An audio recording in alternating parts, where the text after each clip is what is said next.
이부에 대해서 시작을 해볼 건데요. 우리 앞 시간에 신설동과 용두동까지 우리 살펴봤고요.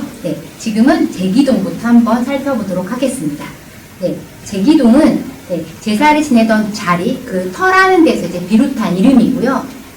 여러분 잘 알고 있는 것처럼 그 제사를 올리던 터가 바로 이제 선문단입니다. 순분과 추분에 나라의 임금이 직접 행차해서 풍농을 기원하는 제사를 올린 데서 비롯된 제단이 있었다고 해서 바로 이제 제터 마을인 거죠. 제터 마을이라는 요 명칭이 한자어로 이제 표기되면서 제기동이 된 것입니다. 제기동의 자연마을은 북제기, 방아다리, 보린개가 있는데요. 요 자연마을 이름과 관련돼서 유래가 전해지고 있는 건 북제기와 방아다리인데요. 먼저 북제기는 제터마을의 북쪽 마을에 해당된다고 해서 북제기라고 했었고요. 방아다리는 정릉청이 이 일대를 S자 형으로 이제 감싸 흐르고 그 위에 나무다리가 이렇게 놓여 있어서 그 모양이 비딜방아와 비슷하다고 해서 거기에서 비롯돼서 방아다리라고 부르는 자연마을이 있었습니다. 자, 다음은 이제 청량리동인데요. 청량리동은 청량사라는 절이 있어서 이제 붙여진 이름입니다. 그래서 청량리동까지 짚어봤고요. 자, 다음은 이제 전농동인데요. 전농동은 조선 초 왕의 친경지였던 적전이 이곳에 있어서 붙여진 이름이 바로 전농동입니다. 그럼 먼저 우리가 적전이 무엇인지 좀 한번 짚어봐야겠죠. 적전은 임금이 농민들의 농사짓는 고통을 직접 체험하는 의미를 가지는데요. 그래서 몸소 밭을 가는 것을 말합니다. 국왕이 직접 친경해서 농사를 권장하는 상징성을 갖게 되고요. 이 적전의 속출은 전농동의 한 자연마을인 창마을 창고에 이제 저장을 했다고 이야기를 하고요. 이 적전을 관리하기 위해서 적정령, 적정사, 적정승 등의 관리를 임명했고요. 그들이 주로 이를 보던 필문각이 이 전농동의 한 자연마을인 턱골에 있었습니다. 이것만 보더라도 이제 전농동 일대가 모두 적정과 아주 긴밀하게 연관되어 있다는 것을 이제 우리가 알 수가 있는데요. 자, 이것과 관련돼서 이 전농동에는 전농동 부근당, 즉 이제 이 전농동에 마을 땅이 하나 이제 부근 땅이 있습니다. 이제 바로 전농동 이제 부근 땅인데요. 이 전농동 부근 땅 역시 이 적정과 긴밀한 이제 관련이 있었던 것으로 이제 생각이 됩니다. 전농동에 이제 동적전이 있었는데요. 이 동적전은 앞에서도 이야기한 것처럼 임금의 친경지였고요. 즉 백성들한테 농사를 권장하고 풍요를 기원하기 위한 것이 목적이었던 거죠. 이 전농동의 부근 땅에서 모시는 신이 바로 조반 부부인데요. 요거를 언급하기 위해서는 서적전에 대해서 먼저 한번 짚어봐야 되는데요. 서적전은 이제 동적전과 달리 고려 적전의 전통을 계승하기 위해서 이제 권신 임금미와 연흥방의 토지를 몰수해서 설치한 것이 바로 이 서적전입니다. 그렇다면 우리가 여기서 이제 또 권신 임금미와 연흥방 그리고 조반이 무슨 관계인지를 좀 우리가 짚어봐야겠죠. 바로 조반 선생의 고향이 이제 배천인데요. 이 배천에서 이 임금미와 연흥방의 수탈이 상당히 심했다고 전해지고 있습니다. 상당히 심했고, 그래서 조반이 이러한 사항을 채영에게 고해서 임금미와 연흥방을 제거해 줄 것을 임금에게 알려달라고 한 거죠. 그렇게 해서 이제 임금미와 연흥방의 하수격인 이강이 제거되게 되고, 임금미와 연흥방의 토지는 몰수돼서 서적전이 설치되게 됩니다. 그렇기 때문에 이제 서적전을 관리하던 전릉시에서 이 조반을 기리기 위해서 조반을 모셨을 가능성이 있다고 생각을 해보는 거죠. 그렇다면 동적전에서도 마찬가지로 이 서적전과 마찬가지로 이 적전에서 조반을 모셨을 가능성이 있다라고 보고 있는 것이고요. 그러면서 요 부근당이 이 전릉시 이 동적전에서 모셨었던 관리들이 모셨었던 당일 수도 있고, 그리고 또 하나 덧붙여서 이 적전 주변에 형성된 마을에서도 역시 이러한 영향으로 인해서 조반 선생을 모셨을 가능성이 있다고 보고 있는 것입니다. 즉, 이를 통해서 적정과 전농동 부근당, 그 다음에 자연마을 등 이름들만 보더라도 이 동대문구 지역은 바로 이제 조선시대 농경의 본거지였다, 본바닥이었다라는 것을 우리가 알 수가 있습니다. 자, 그러면 네, 전농동 자연마을 이름까지 한번 짚어볼게요. 네, 전원동의 이제 자연마을도 적정과 관련된 마을 이름들을 대부분 이제 가지고 있는데요. 차례로 살펴보면 먼저 턱골입니다. 턱골은 왕이 침입하던 마침 동적전이 있던 마을인데요. 이제 전농의 일을 맡아보던 필문가이 있었고요. 이제 과거 이곳 사람들은 턱골을 톡굴이라고 불렀는데요. 턱골의 와전된 이름으로 이제 한자어로 이제 기곡이라고도 했다고 합니다. 이제 다음은 네, 울촌입니다. 울촌은 턱골 또는 그 주위에 여러 마을이 건너 있다고 해서 건넌 마을이라고 했고요. 한자명으로 이제 울촌이 된 거죠. 네.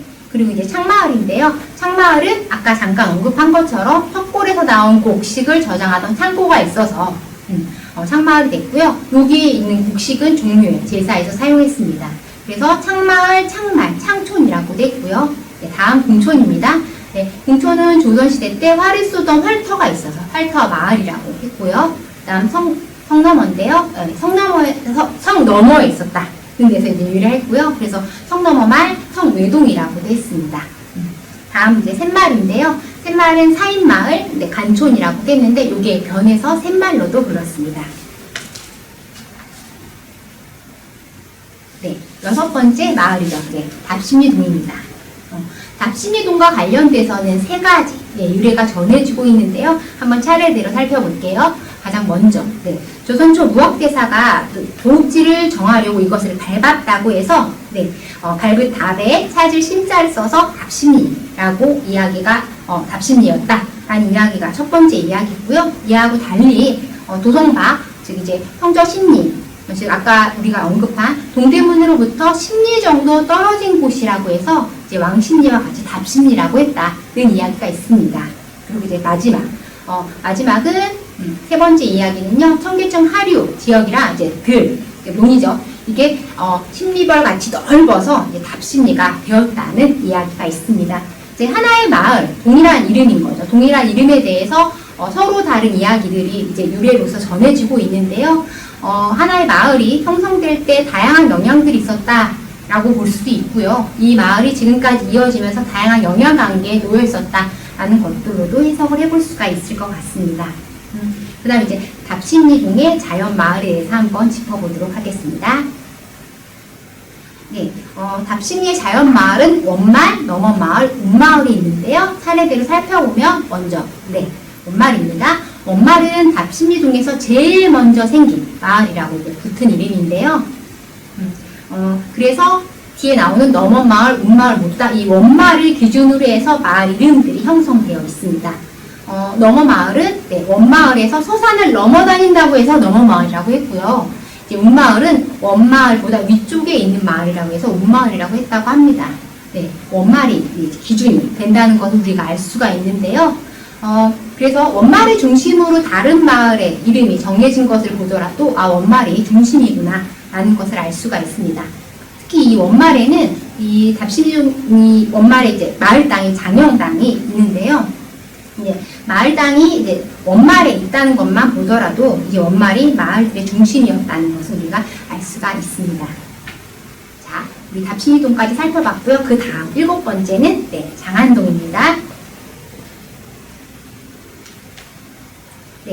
장안동은 이 동쪽으로 한내를 끼고 발달한 평야라는 뜻의 장안벌. 이게 이제 장안동의 옛 이름인데요. 거기서 이제 유래를 한 걸로 유래를 했고요. 이제 조선시대 도성에서 사용하던 분마를 키우던 목마장 안쪽에 넓은 벌판이라는 뜻의 마장 안벌로 부르던 것을 줄여서 장안벌, 장안평이라고 했는데 이게 이제 일제 때 한자음 장안소리로 이제 소리 옮김을 했다고 합니다. 그리고 이제 8번째인 회기동입니다.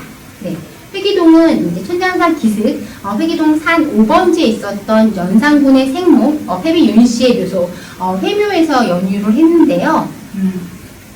요거는 이제 이름이 약간 변동이 있었습니다. 중간중간에. 한번 살펴보면, 회면은 1504년, 에 페릉으로 이제 승격돼서 마을 이름이 그때 다시 페릉동으로 바뀌게 됩니다. 그러다가 후일에 은이 다시 묘로 격화됨에 따라서 마을 이름이 다시 이제 회묘동이 된 거죠. 이제 지금 제가 발음하는데도 이제 발음이 아주 쉽지는 않은데요. 그래서 이후 회자는 한자어도 사실 어렵죠. 회자는 의미 같은 회자인 도래자로 바꿔서 회자로 바뀌게 되고요. 동네 이름에 또 묘자가 들어가는 게 좋지 않다고 해서 회기동으로 이렇게 바뀌게 되어서 지금에 이르게 됐습니다. 네, 9번째는 휘경동인데요. 네, 휘경동도 회기동과 같은 유래를 가지고 있죠. 휘경동의 동명은 이제 대봉산 아래에 있었던 조선조 제22대 순조의 생모 수빈 박씨의 묘소가 있었던 휘경원에서 유래를 합니다. 그래서 처음에는 휘경으로 부르다가 그러다가 휘경리 그러다가 이후에 휘경동이 된 것이죠. 그래서 휘경과 관련된 부분에 대해서 이렇게 요약해서 제가 정리를 해놨고요. 자, 이제 마지막인 이문동입니다. 네. 이문동은 조선시대 이곳에 오늘날의 방범초소 같은 역할을 했던 이문이 있어서 붙여진 이름인데요. 그러면 이문이 뭐냐? 네. 이문이란 조선시대 도적을 막기 위해서 하수꾼이 지키던 곳을 말합니다. 그래서 이제 서울 시내 곳곳에 저울대처럼 나무를 가로놓아 만든 덩성한 그런 것들을 도로를 가로지어서 세워놨었고요. 이제 중요한 건 이게 이제 마을 규모에 따라서 마을을 보호하기 위해서 순찰제로 운영했던 제도인데요. 중요한 건 순전 이게 주민들에 의해서 설치되고 관리되던 주민자치 치안 제도이자 자율 방범 제도라는 것입니다. 그래서 이것들이 지금도 남아 있어서 우리가 그 흔적들을 살펴볼 수 있다면 상당히 좋을 텐데요. 그렇지는 않고요. 지금 이렇게 이름으로만 남아 있습니다. 동대문구 이문동에만 이렇게 이문과 관련된 이름이 남아 있는 건 아니고요. 도봉구 쌍문동, 중구 쌍문동 역시 이렇게 이문제도와 관련되어 있는 것들, 여기에 이문이 있었다는 것들을 이렇게 동네 이름을 통해 우리가 알 수가 있습니다. 네. 이렇게 같이 한번 살펴봤는데요. 그래서 우리 처음 살펴본 신설동부터 시작해서 이문동까지 차례로 이제 동대문구에 속해 있는 마을들의 이름에 대해서 한번 살펴봤습니다. 여러분 어떠세요? 한번 쭉 살펴보시니까 여러분 이미 다 알고 계신 것들이셨나요? 아니면 새롭게 혹시 알고 계신 이런 게 있었구나, 이런 뜻이었구나 라는 걸 알게 되신 게 계신지, 아니면 그렇구나, 그래서 우리 동네 이름이 그거였구나 라는 것을 알게 되셨는지. 저는 제가 아까도 이야기한 것처럼 동대문구에서 지금도 살고 있지만 이번에 이렇게 정리를 하면서 이 마을은 그래서 이런 뜻을 갖게 되었구나 라는 것들을 새삼스레 다시 느낄 수 있는 시간이었고요. 그리고 이렇게 이름을 알게 되면서 조금 더 애정을 갖게 됐고 조금 더 이해할 수 있게 됐다는 생각이 들었습니다. 네, 지금까지 살펴본 동대문구 마을의 이름 특징들을 정리해보면 여기 다음과 같은데요. 이러한 특징은 비단 동대문구만의 특징은 아니고요. 서울의 다른 마을 이름도 마찬가지입니다. 왜냐하면 동대문구 역시 서울의 한 구이기 때문에 그런데요. 특징들을 한번 간략하게 정리하면 자연지명, 덕재지명, 경제지명, 문화지명으로 크게 나눌 수가 있고요. 먼저 하나씩 한번 짚어보도록 하겠습니다. 먼저 자연지명이고요. 자연지명은 말 그대로 그 동네 지형, 즉 자연 형상이나 이런 것들 때문에 마을 이름이 결정된 것을 말합니다. 대표적으로 제일 앞부분 신설동 다음에 살펴본 용두동이 여기에 속하게 되겠죠. 용의 형상, 그 중에서도 용이 한강물을 마시기 위해 이제 엎드린 이 형상이 바로 용두동의 지형이라고 이야기했었죠. 바로 이러한 자연적인 지형으로 인해서 마을 이름이 결정된 것이죠. 이렇게 해서 자연 지명은 그렇구나 라는 것을 한번 짚어봤고요. 그 다음은 바로 이제 법제 지명입니다. 법제 지명은 이 이름 자체는 조금 어려운데 설명을 들으면 그거구나 라고 이제 바로 아마 이해를 하실 거예요. 이제 국가나 지방자치단체의 경영과 관련된 제도나 시설 등에서 비롯된 것을 말합니다. 예를 들어서 이제 관하나 행정지명, 토지, 세제, 창고 지명, 군사 지명 등이 이제 반영된 마을 이름을 말하는데요. 제 앞에서 살펴본 것 중에서는 휘경동과 회기동이 이제 대표적입니다. 왜냐면 바로 이제 능원이 휘경동과 회기동에 있어서 바로 이제 마을 이름이 그렇게 결정됐기 때문인 건데요. 자연마을 중에서는 이제 전농동의 자연마을인 창마을도 역시 그렇게 본다면 여기 억제지명에 속한다고 볼 수 있는 거겠죠. 네, 이제 세 번째입니다. 네, 다음 이제 경제지명인데요. 여러분도 잘 알고 계신 것처럼 조선시대의 가장 근본이 되는 산업은 농업이었죠. 이제 그게 바로 반영된 마을이 우리가 살펴본 여러 마을 중에 네, 전농동이 있었습니다. 전농동의 자연마을 이름 역시 적정과 긴밀하게 연관을 가지면서 유래했다는 것을 우리가 앞에서 살펴볼 수가 있었습니다. 그래서 경제지명과 관련된 것은 전농동이 있었고요. 이제 마지막으로 문화지명인데요. 네, 이 문화지명은 말 그대로 어떤 인물이나 문화재 등과 관련된 이름을 들 수가 있는데요. 바로 이제 청량사가 있었던 청량리동, 청량사라는 사찰이 있어서 바로 동의 이름이 결정이 된 거죠. 그리고 이제 주민자치 치안제도였던 이문이 있었던 이문동, 그리고 네, 무학대사와 관련된 일화를 전하고 있는, 그러니까 어떤 문화적인 인물과 일화가 연결되는 것 역시 문화지명으로 우리가 이야기를 할 수가 있는데요. 자친이동 역시 여기에 네, 포함돼서 이야기를 할 수가 있습니다. 이렇게 나눠지는 것을 한번 살펴봤고요. 자, 이제 한번 정리를 해보겠습니다. 네, 지금 우리가 지금까지 살펴본 마을 이름을 통해서 우리는 이제 다음과 같은 것들을 이제 알 수 있었습니다. 바로 이제 자연을 비롯한 지리, 풍속, 제도 등이 이 마을 이름에 녹아 있다는 걸 우리가 알 수가 있었는데요. 바로 이런 마을 이름이 역사적인 산물이라는 거죠. 사실 저는 준비하면서 20년 전에 제가 이문동에 살았던 분한테 이문동은 왜 이문동이야? 라고 이제 질문했었던 적이 있었고, 그분이 저한테 답변했었던 게 문이 두 개라 그런가? 라는 답변을 제가 들었던 적이 있었거든요. 그때 이제 무심코 잊었는데, 이번에 준비를 하면서 이제 동대문구의 마을 이름에 대해서, 그 다음에 유래에 대해서 한번 제가 짚어보면서 그때 이야기들이 다시 생각이 났습니다. 보시면 이제 자기 마을의 이름이 왜 그렇게 됐는지, 어디에서 연유했는지 알고 있는 사람이 그렇게 많은 것 같지는 않습니다. 왜냐하면 서울은 도시화로 인해서 마을의 역사, 유래가 이제 다음 세대로 잘 전승되는 경우들이 이렇게, 그러니까 그 전통 세대들이 이렇게 잘 연결이 잘 되는 것이 이제 어렵다고 볼 수가 있을 것 같은데요. 그래서 이제 그 생각이 나면서 근데 이문이 이런 뜻이었구나라는 것들을 다시 알 수 있었고, 아까 이제 이문동을 이야기하면서 얘기했던 것처럼 사실은 이제 그런 이문과 관련된 것들이 남아있다면 사람들이 보다 쉽게 기억하겠지만, 지금 이렇게 동네 이름만 남아있기 때문에 사실 사람들이 그것과 동네 이름을 연결시키는 게 이제 쉽지는 않은 것이죠. 네, 여러분, 아는 만큼 보인다라는 말이 있습니다. 아마 오늘 여러분들은 살고 계신 동네가 조금 달라 보일 수도 있겠다라는, 우리 동네가 이런 동네였구나, 그래서 그런 뜻이었구나라는 것을 느끼시면서 아마 동네에 대한 애정이 조금 더 생기셨을지도 모르겠습니다. 이렇게 마을 이름은 지역 정보를 담고 있는 것이죠. 내가 알고 있는 그곳, 그 다음에 내가 알고 싶은 그곳, 혹은 이제 알면 좋은 그곳, 바로 내가 살고 있는 이 동네인 거죠. 그리고 앞으로 살 동네에 대해서 이 동네가 어떤 동네지? 라는 것들에 대해서는 여러분들 아마 내가 살고 있으니까 궁금하고 내가 앞으로 살 예정이니까 궁금할 거라고 아마 생각을 합니다. 그리고 이제 동대문구는 지금 적지 않은 지역들이 재개발됐거나 그 다음에 이제 재개발 진행 중에 있는데요. 아마 많은 사람들이 더 들고 남이 있을 거라고 생각이 듭니다.